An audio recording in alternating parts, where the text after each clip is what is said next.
two things can be true at once. We can be in a tough industry like construction, one that is rough and a bit rugged, and not so many people go to college. But we can be nice to each other, and we can be smart, we can be creative, we can be uplifting, all these things.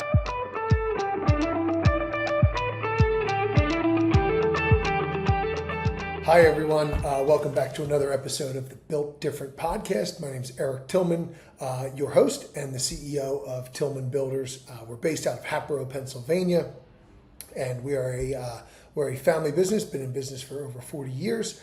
And we're looking to change the construction industry standard, what it means to be a contractor, and especially with regard to company culture.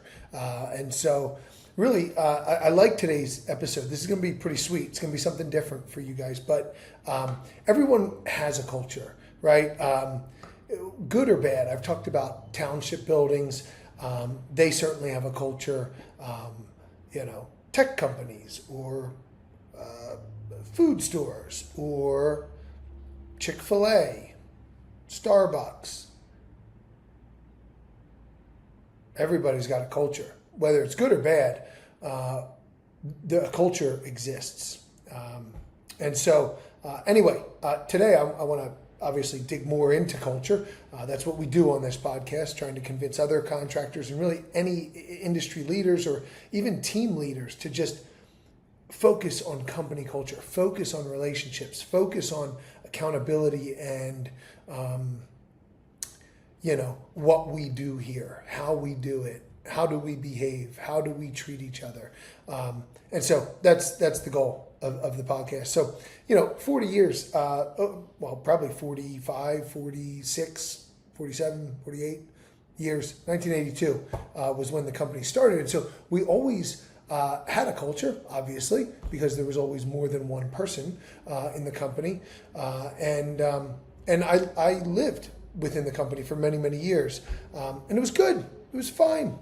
It was a construction company. There was guys that I didn't care for. There were guys that didn't care for me.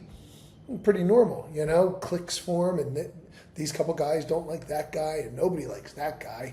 Everybody likes that guy, but that guy only likes half of these guys, and it's kind of normal. It's normal, and you just you gossip when they're not around, and you play nice in the sandbox when they are around, and in some cases you're walking on eggshells around certain people, and this is normal. This is probably normal for most industries, but it's definitely normal for construction. And so, we didn't love Mondays, right? Like, who would want to come into an environment like that? So we didn't love Mondays. We looked forward to Fridays, but we always got the job done.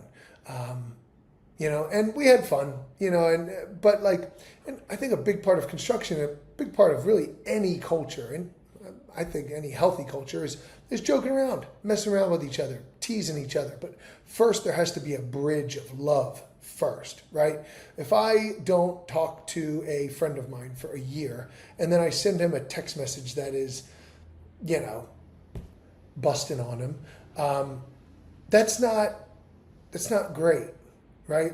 But if I have this bridge of love, right, and I talk to him multiple times a week, well, then I can get away with that, and he probably loves it, right? And it's kind of part of our friendship, right? So, that's kind of important, is to build this bridge first, a bridge of compliments, a bridge of trust, or like I said, like a bridge of love. Sounds funny because I'm in a construction company, but we got love here, and I think that's really, really important to highlight. There has to be that bridge first. But anyway,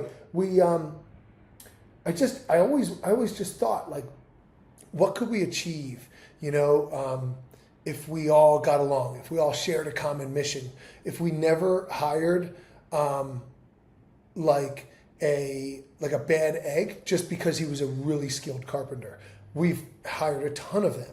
Right? It's like, he's kind of a jerk, but we need him, or we got this big project coming up, or we don't know much about roofing and siding, and he's really skilled at that. And so, you let these people into your team who are not congruent with your values, and that's a big problem. So like I just imagine, like, what could we achieve if we stopped doing that, right? If we stopped laying off in winter, if we stopped, these norms, these cultural norms of our I'm sorry, not cultural norms, these industry norms. And so I put all my eggs in one basket, the culture basket. And the way it really went down was I kind of got the wheel of the company, and I was the operations manager at the time. This is about 6 years ago or so. What I did was I sent out an email. I've talked about this before. I would send out an email every single Friday. On that email, I'd lay out the next week, but I would highlight displays of excellence from that week, right? At that time, it was the culture I've already described, right? It was gossip. It was, it was 7 or 10 dudes that we got along to get along, but it was not great at all. It was just normal. So I started sending out these shout outs, and it was into the abyss. Nobody would answer my emails. But I felt like this was possible. I felt like if we had a good culture, like, what could we achieve? And I just thought, who better than me to really go for this? And so I sent these shout outs into the abyss. Nobody answered for a year and a half, 2 years. About 2.5 years in, I get an email in the middle of the week from somebody on my team, and it's to the whole team, and it says midweek shout out. And it said, hey, I just wanted to shout out, I think it was Dave. I just want to shout out Dave for teaching me how to do built-ins this week. I had a great time working with you, and I learned a lot. I really value our friendship, or something like that, right? 2 construction guys. And it was just amazing. It was the first time I realized that what I've been working towards was starting to work. It was starting to catch on. They were starting to feel the results of saying kind things to each other, quite simply, right? Words of encouragement and all that. So that was the midweek shout out, right? And it just kind of changed everything. I knew from that point on, I'm like, we're on the right track. Thank God we're on the right track. So anyway, it evolved. I kept doing shout outs on emails. Then JP took over ops. And so I lost control of the shout outs, and his emails each week were a little bit different than mine. They were excellent, probably better for that time. But the shout outs were slipping. So then we decided, let's include these in the team meeting. We would meet every month, once a month for 2 hours. I thought, let me reach out to the team. Everybody anonymously send me your shout outs. So, Steve shouts out John, and Malcolm shouts out Zachary, and, Samuel shouts out Chad, and all these things. Or some guys would shout out like 4 dudes. And they could be shout outs for the office. They could be office shout outs for the field. And so everybody would send in their shout outs. And, a lot of times I'd have to pull them out of them. I'd have to say okay, tomorrow's the team meeting. I've only got 7 shout outs. Come on. I know you guys love each other. This is your chance to tell them, right? This is your chance to tell your brother that you love him. Just do it, man. You want to do it. Just do it. And slowly but surely, they would come in eventually, last minute, right before the team meeting. I'd print them out, and I would read them in front of the team meeting. That's how we would start off the shout outs. A few members of our team, English is their second or third or fourth or fifth language. And so those are always fun. I would place them throughout, perfectly place them throughout, because I would read them verbatim. And it was broken up English, but they were good sports, and it got the team always laughing. And then some of the guys would do silly, they would, do silly shout outs, which was fun too. But anyway, I kind of got tired of reading them. So then we came up with shout out popcorn. So, popcorn in reading class or in English class, you'd read a paragraph, and then popcorn Melissa, right? And then she would read the next paragraph. And So then we started doing shout out popcorn, right? So somebody would start shout out this person, and then so on. Boom, boom, boom. It bounced around the room. So that's shout out popcorn. We've been doing that ever since. So now, we got a great culture. We really do. We're right now, and I think at all times, culture struggles in one area, right? Either we're being too soft or we're being too rough. Either we're being too focused or we're having too much fun, right? Right now, we were, in my opinion, we were lacking some accountability. My point is that culture is never perfect. It always requires maintenance, and that's what these team meetings are for. These team meetings are, we decide, hey, what's the topic? Like, what is the theme of this team meeting? And I just view these shout outs as maintenance. The guys like doing them at this point. They really do. They enjoy it. It feels good when you get called out. And I am going to actually stop here. And we recorded our most recent team meeting. It happened about a week ago. And we recorded the team meeting to show you what shout out popcorn looks like. So I hope you all enjoy. Shout out popcorn. I hope you brought shout outs.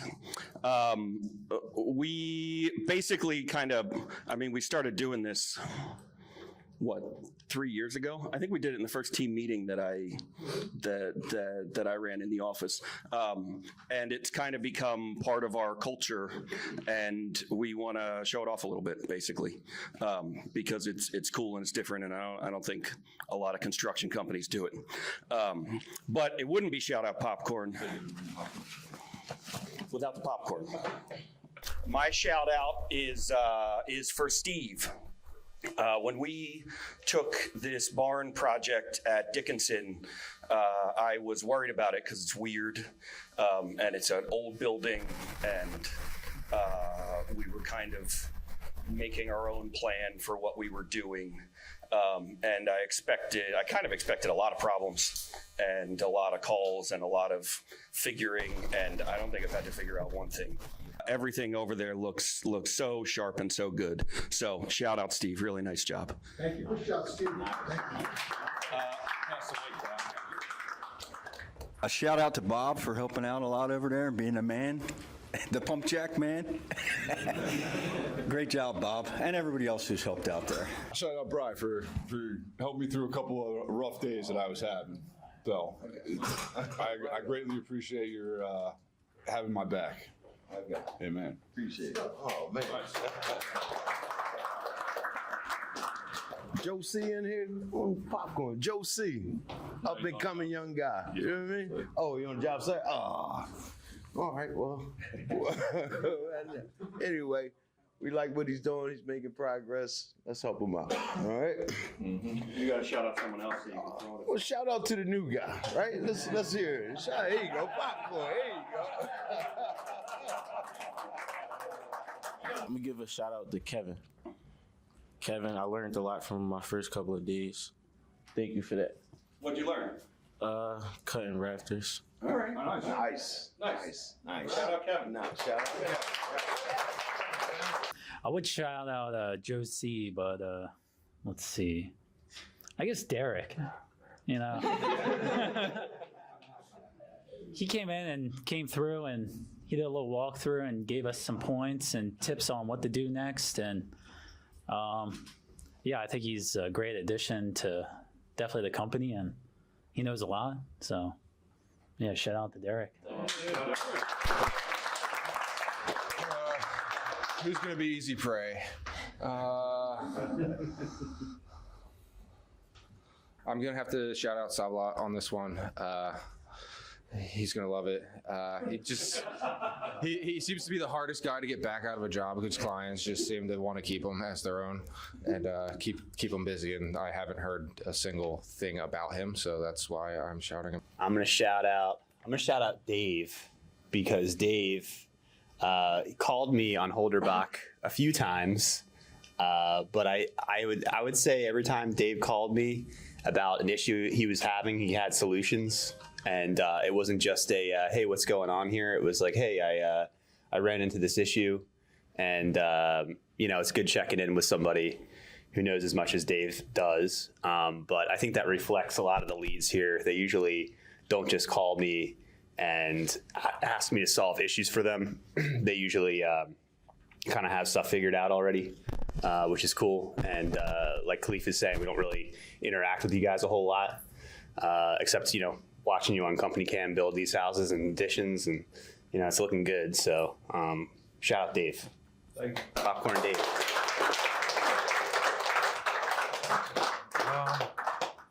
I have 2 shout outs. One shout out for everybody who worked at Holderbach.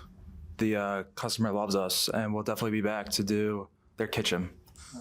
My next one's for Eric Tilghman. Oh. I'm sorry, I had to do it. Someone's looking for I just,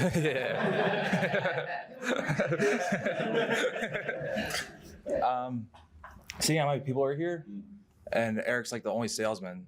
He clearly works really hard to keep us all busy. So shout out to him. So. All right, guys, welcome back. So I'm still here. I'm still the CEO of Tilghman Builders, and I'm still your host for this podcast. Anyway, I hope you guys enjoyed that. I hope that you thought that was neat. I hope you thought it was something unique that you wouldn't expect in a construction company. We think so too, which is why we wanted to share that with you. The power of recognition is huge, and you would expect it from your leaders, right? When you do right, when you do wrong, right? We expect it from our parents. Our kids expect it from us, right? Excuse me. But it's very rare that you get it from equal people that are of equal stature as you. And sometimes I just think that those hit more because in most industries you undercut people, man. If 2 guys are paid the same amount of money and they're the same age and they're fighting for the same position, like they're not going to compliment the person to the boss. So I just think it's something that we have here that's really, really special. And I hope you enjoyed watching that. So, just again, I wanted to, at this point we have a very healthy culture. But we didn't always. And I wanted to create something great, I wanted to create something noticeably different. I wanted a place where people loved to work. And everybody on our team, they love their job. Nobody quits this company. It's just amazing. It's amazing that we've arrived where we have. And I'm really, really grateful. The only way to achieve anything that is great, and I truly believe this, is through people, collaboration, cooperation, and care. People, collaboration, cooperation, and care. It's very, very hard to get 40 guys and 1 gal to cooperate with each other. It's challenging, and our industry is challenging. The problems that we face, the danger, the safety risk in our industry. It's hot, it's freezing cold, it's dirty, it's like I said, dangerous. And so the cooperation, that's where the care comes in. When your team feels that you care about them, and when they feel like their entire team cares about them, they will behave differently. Everybody wants to be on a team, and everybody wants to be on a winning team. And so at this point, we have 40 people who love their job and love and support each other. And I mean that. Everybody on my team would agree with what I'm about to say. I genuinely care about everybody on my team. And I don't mean they would agree that I feel that way. They would say the same thing. They care about everybody on their team. And I'll say this, and I know that they would say this as well. There's quite a few people on my team that I love. I love them, I care about them that much. So it's really a beautiful thing that we have here. And without it, there'd be no way that we would be able to show up in the way that we do for each other and for our clients. There's just no way. We tried it for so long. I was a part of it. I was a part of a culture that was fine. It was fine. It was normal. It's construction, But now we have this. And so now we realize two things can be true at once. We can be in a tough industry like construction, one that is rough and a bit rugged, and not so many people go to college. But we can be nice to each other, and we can be smart, we can be creative, we can be uplifting, all these things. So anyhow, if you're looking to scale your business or achieve an impossible goal, find the right people, share the vision, and then maintain the culture. And that's what the shout outs do for us. So anyway, if you are if you're an owner of a company, if you're in construction or some other industry, or you are a leader of a small team, medium-sized team, large team, whatever it is, consider the shout out popcorn. I think it's probably one of the key things that got us where we are. So anyway, I hope everybody enjoyed today's podcast. As always, thank you for staying tuned. Stay positive, be nice, and step out of your comfort zone. Bye.